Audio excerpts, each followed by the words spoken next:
گئی تو اس کے کچھ عرصے کے بعد اللہ تعالیٰ نے حضرت موسیٰ علیہ السلام کو حکم دیا کہ ملک شام کی سرزمین سے ظالم و جابر لوگوں کو نکال دو اور خدا کے دشمنوں سے جہاد کرو، اور اپنی قوم میں سے 12 افراد کو بنی اسرائیل کے 12 قبیلوں پر سردار مقرر کر دو، تاکہ یہ سب اپنے سرداروں کے تابع رہیں اور اللہ کے احکام کی پابندی کرتے رہیں۔ چنانچہ حضرت موسیٰ علیہ السلام نے اپنی قوم کے 12 قبیلوں پر انہی میں سے 12 افراد کو سردار مقرر کر دیا۔ اللہ کے حکم کے مطابق حضرت موسیٰ علیہ السلام اور ہارون علیہ السلام جہاد کے لیے اپنے سرداروں اور قوم کے ہمراہ جب کنعان کے مقام پر پہنچے تو اپنے سرداروں کو حکم دیا کہ وہ ملک شام جا کر وہاں کے ظالم اور جابر لوگوں کے حالات معلوم کریں۔ جب یہ لوگ وہاں پہنچے اور وہاں کے حالات معلوم کیے تو انہوں نے وہاں ایک بہت بڑے قد و قامت والا انسان دیکھا جس کا نام اوج بن عنق تھا۔ یہ شخص حضرت آدم علیہ السلام کے زمانے سے حضرت موسیٰ علیہ السلام کے زمانے تک زندہ رہا۔ اس کا قد 30,330 گز لمبا اور عمر 3,500 سال تھی۔ اس کی ماں کا نام صفورہ اور باپ کا نام عنق تھا۔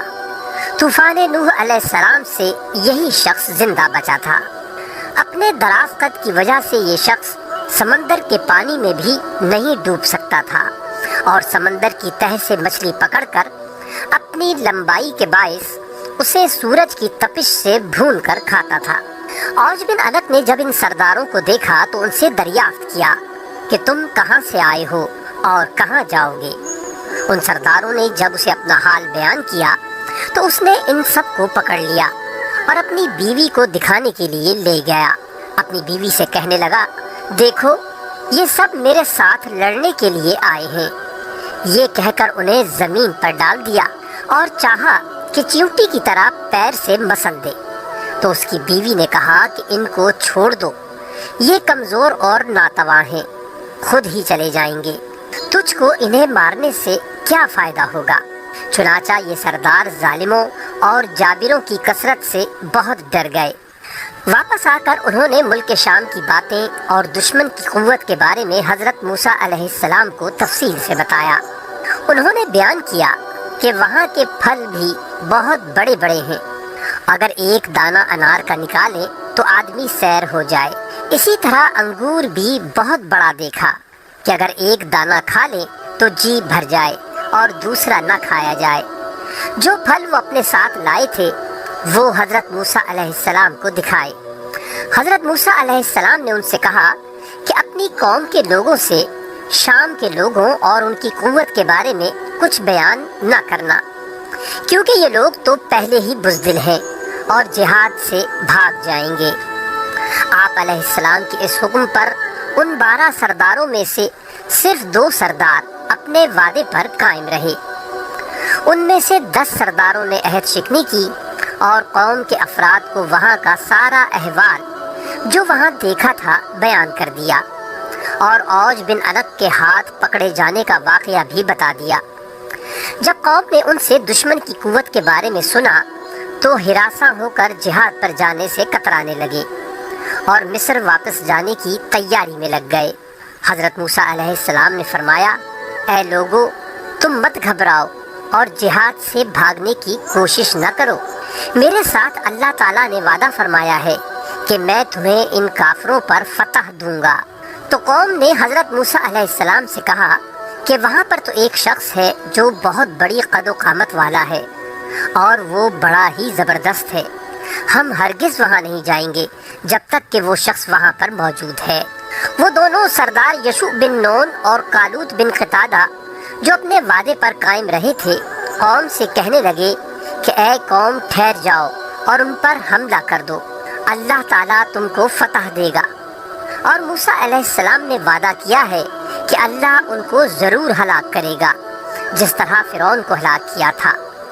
جب تم لوگ اللہ پر یقین رکھتے ہو تو اس پر بھروسہ کیوں نہیں کرتے؟ قوم نے کہا، ہم ساری عمر وہاں نہیں جائیں گے۔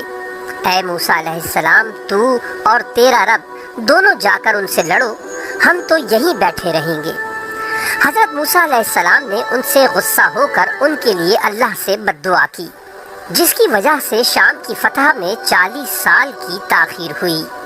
اس مدت کے دوران بنی اسرائیل کے نافرمان لوگ جنگلوں میں بھٹکتے رہے۔ حضرت موسیٰ علیہ السلام اور ہارون علیہ السلام اپنا عصا ہاتھ میں لے کر ملک شام جہاد کے لیے روانہ ہوئے، اور جب رات ہوئی تو بنی اسرائیل نے واپس مصر جانے کا ارادہ کیا۔ تمام رات چلتے رہے، لیکن صبح فجر کے وقت دیکھتے ہیں کہ جہاں سے کوچ کیا تھا اب تک وہیں پر موجود ہے۔ وہ سمجھے کہ حضرت موسیٰ علیہ السلام کی بد دعا سے یہ حال ہوا ہے۔ تب یشوع بن نون نے ان سے کہا کہ اس میدان میں ٹھہر جاؤ اور صبر کرو اور استغفار پڑھو جب تک حضرت موسیٰ علیہ السلام شام فتح کر کے واپس نہ آ جائیں۔ بنی اسرائیل کی قوم کے 6 لاکھ افراد حضرت موسیٰ علیہ السلام کی بد دعا سے 40 سال تک اس جگہ بھٹکتے رہے اور وہاں سے نہ نکل سکے۔ اس جگہ کا نام میدان عطیہ ہے، جو فلسطین، اردن اور مصر کے درمیان ایک میدانی علاقہ ہے۔ اس حضرت موسیٰ علیہ السلام جب اوج بن عنق کے شہر کے نزدیک پہنچے تو لوگوں کی مہیب شکلیں دیکھ کر ڈرے اور اللہ کو یاد کر کے آگے بڑھے۔ جب اوج بن عنق نے ان کو دیکھا تو چاہا کہ پکڑ کر چیونٹی کی طرح مسل دے۔ کہنے لگا، تو ہی بنی اسرائیل کا وہ سردار ہے جس نے فرعون کو اس کی قوم کے ساتھ دریائے نیل میں غرق کر دیا تھا۔ یہ کہہ کر اس نے حملہ کر دیا۔ حضرت موسیٰ علیہ السلام نے اس پر جوابی حملہ کیا۔ آپ علیہ السلام کا قد بھی 10 گز اونچا تھا۔ آپ علیہ السلام نے 10 گز اچھل کر اپنا عصا اتنے زور سے اس کے ٹخنے پہ مارا کہ وہ وہیں گر کر مر گیا۔ کہتے ہیں اس کی لاش 40 سال تک وہیں زمین پر پڑی رہی۔ اس عرصے میں اس کے جسم کا گوشت گل کر صرف ڈھانچہ رہ گیا۔ جب حضرت موسیٰ علیہ السلام اور حضرت ہارون علیہ السلام جہاد سے سرخرو ہو کر واپس لوٹے تو اس کے ڈھانچے کو اٹھا کر دریائے نیل